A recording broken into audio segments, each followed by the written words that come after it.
আসসালামু আলাইকুম। আমার কাটিংয়ের আজকে 15তম দিন। দেখেন 15তম দিনের পরে যে কুশি বের হয়েছে মাশাআল্লাহ। একটা দুইটা তিনটা চারটা পাঁচটা ছয়টা সাতটা প্রায় সবগুলোরই কুশি বের হয়েছে। দেখেন এই গাছটার কিছু কিছু গাছে বের হয়নি এখনও, তা বের হবে। যে কিছু কিছু গাছে এখনও বের হচ্ছে।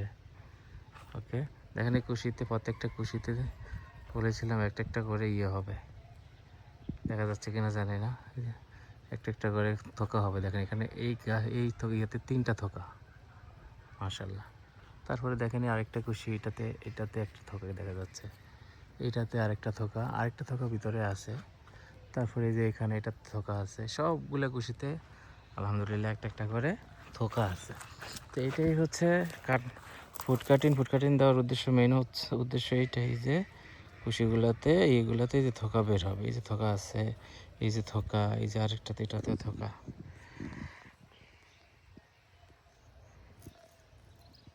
এই যে আরেকটি গাছে আমি নিয়ে আসছি, দেখেন এইটা তো কুশি থোকা।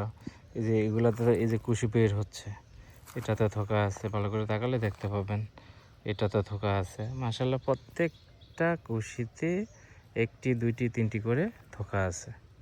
তো ফুড কাটিং দেওয়ার উদ্দেশ্য এটাই হচ্ছে এর সাথে থোকা মাশাআল্লাহ। আপনার গাছে পরিপুষ্ট আছে। আপনি নিয়মিত স্প্রে বা গোড়ার খাবার যদি নিয়মিত দেন তাহলে অবশ্যই গাছগুলো এরকম পরিপুষ্টভাবেই হবে। দেখেন এই যে কুশিগুলো বের হচ্ছে, সাথে থোকা। এই প্রত্যেকটা বাটে একটা একটা করে কুশি। কিছু বাট মিস গেল, এটা পরবর্তীতে আবার হ্যাঁ, কিছু গাছে এখনও কুশি বের হয়নি। তো এগুলোতে আবার নতুন করে ট্রিটমেন্ট দেওয়া লাগবে, হাইড্রোজেন সায়ানাইড নতুন করে দেওয়া লাগবে।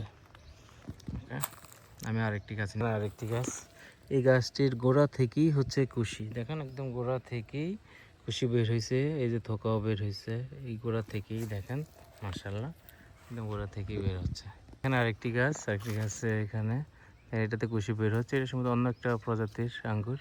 এই যে থোকা বের হয়েছে, এইটাতে থোকা দেখবেন থোকা বের হয়েছে, এইটাতেও থোকা দেখেন, এই যে এইটাতেও। ওকে, সো আলহামদুলিল্লাহ প্রায় ম্যাক্সিমাম গাছে থোকা বের হয়ে গেছে। এখন কিছু গাছে থোকা এখনও বের হয়নি, ওগুলো অপেক্ষায় আছি। ইনশাআল্লাহ অতি শীঘ্রই ওগুলাতেও বের হবে, ওগুলাতে ট্রিটমেন্ট চলতেছে। দেখেন আরেকটি গাছ মাশাআল্লাহ, এটা হচ্ছে কত বড় থোকা দেখা যাচ্ছে কিনা জানি না। এই দেখেন এটা হচ্ছে মেবি এটা লোরাস, এটা হচ্ছে আরেক অন্য প্রজাতির। এই যে বাইকোনো না, এটা লোরাস হবে। তো ঠিক আছে, যেসব গাছের এখনো কুশি বের হয়নি, বাটগুলা দেখেন এখনো কাঁচা আছে। হ্যাঁ, একটু করে দেখলে এখনো কাঁচা আছে। তার মানে এটাতে আরেকবার যদি আমি হাইড্রোজেন সায়ানামাইড এবং